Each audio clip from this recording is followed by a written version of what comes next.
IIT ವಿಜ್ಞಾನಿಗೆ ಗೋಮೂತ್ರ ತಜ್ಞ ಎಂದು ವ್ಯಂಗ್ಯದ ಕೇಕೆ ಹಾಕಿದ ಪ್ರಿಯಾಂಕಾ ಗಾಂಧಿ. और एक गौमूत्र के विशेषज्ञ भी हैं.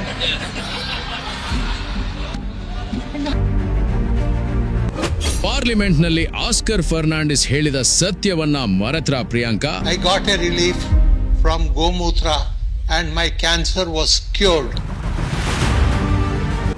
ಪ್ರೊಫೆಸರ್ ಕಾಮಕೋಟಿಯವರ ಸಾಧನೆಯ ಸನಿಹಕ್ಕೂ ಸುಳಿಯಲು ಯೋಗ್ಯತೆ ಇಲ್ಲದ ಪ್ರಿಯಾಂಕಾ.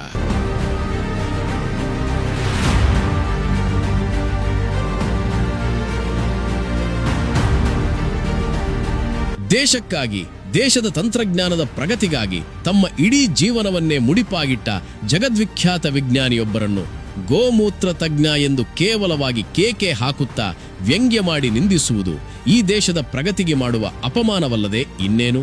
ಪರೀಕ್ಷಾ ಅಕ್ರಮ ತಡೆಯಲು ಮತ್ತು ಶಿಕ್ಷಣ ಇಲಾಖೆಯ ಸುಧಾರಣೆಗೆ ಸರ್ಕಾರ ಸಮಿತಿಯೊಂದನ್ನು ರಚಿಸಿದರೆ ಆ ಸಮಿತಿಯಲ್ಲಿದ್ದ ಐಐಟಿ ಮದ್ರಾಸ್ನ ನಿರ್ದೇಶಕರು ಹಾಗೂ ಭಾರತದ ಸ್ವದೇಶಿ ಮೈಕ್ರೋ ಪ್ರೊಸೆಸರ್ನ ಪಿತಾಮಹ ಪ್ರೊಫೆಸರ್ ವಿ ಕಾಮಕೋಟಿಯವರನ್ನು ಪ್ರಿಯಾಂಕಾ ವಾದ್ರಾ ಸದನದಲ್ಲೇ ಗೋಮೂತ್ರ ತಜ್ಞ ಎಂದು ಲಘುವಾಗಿ ವ್ಯಂಗ್ಯ ಮಾಡಿದ್ದಾರೆ. और एक गौमूत्र के विशेषज्ञ भी हैं.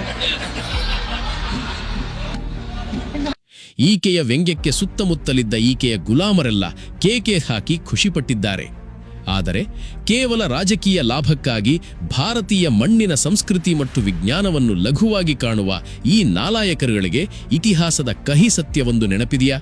ಇದೇ ಕಾಂಗ್ರೆಸ್ನ ಹಿರಿಯ ನಾಯಕ, ಕೇಂದ್ರದ ಮಾಜಿ ಸಚಿವ ದಿವಂಗತ ಆಸ್ಕರ್ ಫರ್ನಾಂಡಿಸ್ ಅವರು ಸಂಸತ್ತಿನಲ್ಲೇ ನಿಂತು ಹೆಮ್ಮೆಯಿಂದ ಗೋಮೂತ್ರದ ಮಹತ್ವವನ್ನು ಬಹಿರಂಗವಾಗಿ ಪ್ರತಿಪಾದಿಸಿದ್ದು ಈ ಇಟಲಿ ಮೂಲದ ನಕಲಿ ಗಾಂಧಿಗಳಿಗೆ ಮರೆತು ಹೋಗಿದೆ ಅನಿಸುತ್ತೆ.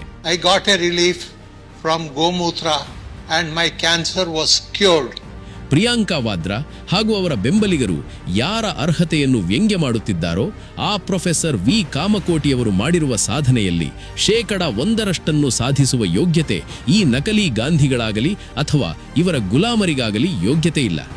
ಬನ್ನಿ, ಇವತ್ತಿನ ವಿಡಿಯೋದಲ್ಲಿ ಕಾಂಗ್ರೆಸ್ನ ಈ ದ್ವಿಮುಖ ನೀತಿ ಮತ್ತು ವಿಜ್ಞಾನ ಪ್ರೊಫೆಸರ್ ಕಾಮಕೋಟಿಯವರ ಸಾಧನೆಯನ್ನು ಎಳೆಯಾಗಿ ಬಿಚ್ಚಿಡೋಣ.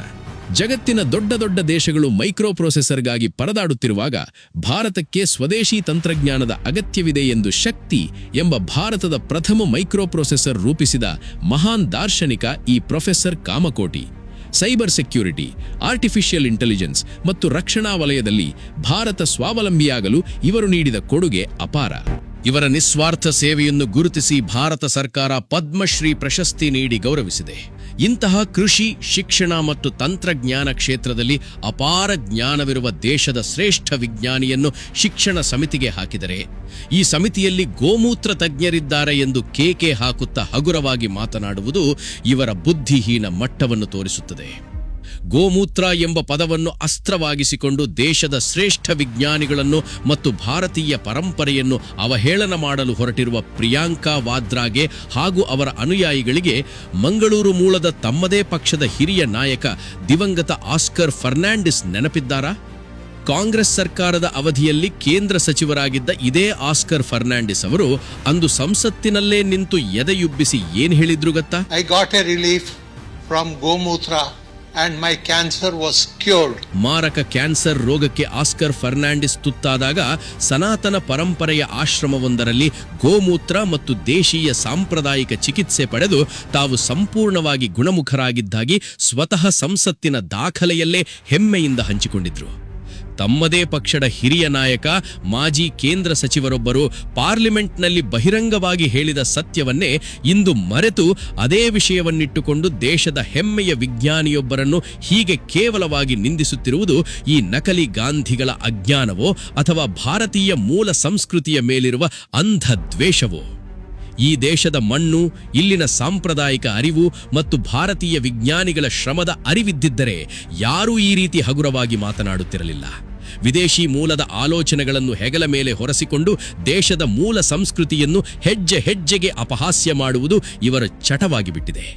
ಒಂದೆಡೆ ದೇಶಕ್ಕಾಗಿ ರಾತ್ರಿ ಹಗಲು ಶ್ರಮಿಸಿ ಭಾರತವನ್ನು ತಾಂತ್ರಿಕವಾಗಿ ಬಲಪಡಿಸುತ್ತಿರುವ ಪ್ರೊಫೆಸರ್ ಕಾಮಕೋಟಿಯವರಂತಹ ವಿಜ್ಞಾನಿಗಳು, ಇನ್ನೊಂದೆಡೆ ಯಾವುದೇ ಅರ್ಹತೆ ಇಲ್ಲದೆ ಕೇವಲ ವಂಶ ಪಾರಂಪರ್ಯದ ಹೆಸರಿನಲ್ಲಿ ಬಂದು ದೇಶದ ಹಿರಿಯ ಸಾಧಕರನ್ನು ಅವಹೇಳನ ಮಾಡುವ ರಾಜಕಾರಣಿಗಳು. ಭಾರತದ ಶಿಕ್ಷಣ ವ್ಯವಸ್ಥೆ ಸುಧಾರಿಸಬೇಕಾದರೆ ಪ್ರೊಫೆಸರ್ ಕಾಮಕೋಟಿಯವರಂತಹ ತಜ್ಞರ ಅಗತ್ಯವಿದೆಯೇ ಹೊರತು ದೇಶದ ಸಂಸ್ಕೃತಿಯನ್ನು ತೆಗಳುವ ನಾಯಕರದ್ದಲ್ಲ. ಮಿತ್ರರೇ, ರಾಜಕೀಯ ವಿರೋಧಕ್ಕೆ ನೂರಾರು ವಿಷಯಗಳಿವೆ. ಆದರೆ ದೇಶದ ಅತ್ಯುನ್ನತ ಸಂಸ್ಥೆಯ ಮುಖ್ಯಸ್ಥರನ್ನು, ದೇಶಕ್ಕೆ ಸ್ವದೇಶಿ ಮೈಕ್ರೋ ಪ್ರಾಸೆಸರ್ ನೀಡಿದ ವಿಜ್ಞಾನಿಯನ್ನು ರಾಜಕೀಯದ ಕೆಸರೆರ ಚಾಟಕ್ಕೆ ಎಳೆದು ತರುವುದು ಎಷ್ಟು ಸರಿ? ತಮ್ಮದೇ ನಾಯಕ ಸಂಸತ್ತಿನಲ್ಲಿ ಹೇಳಿದ ಮಾತುಗಳನ್ನು ಮರೆತು ಇಂದು ವಿಜ್ಞಾನಿಗಳ ಅರ್ಹತೆಯನ್ನೇ ಪ್ರಶ್ನಿಸುವ ಈ ಮಾನಸಿಕತೆಗೆ ಮುಕ್ತಾಯ ಹಾಕಬೇಕಾಗಿದೆ. ದೇಶದ ವಿಜ್ಞಾನಿಗಳಿಗೂ ಮತ್ತು ಭಾರತೀಯ ಸಂಸ್ಕೃತಿಗೂ ಆಗುವ ಅಪಮಾನವನ್ನು ಪ್ರತಿಯೊಬ್ಬ ಜಾಗೃತ ಭಾರತೀಯನೂ ಖಂಡಿಸಬೇಕಿದೆ. ಈ ವಿಷಯದಲ್ಲಿ ನಿಮ್ಮ ಸ್ಪಷ್ಟ ಅಭಿಪ್ರಾಯವೇನು?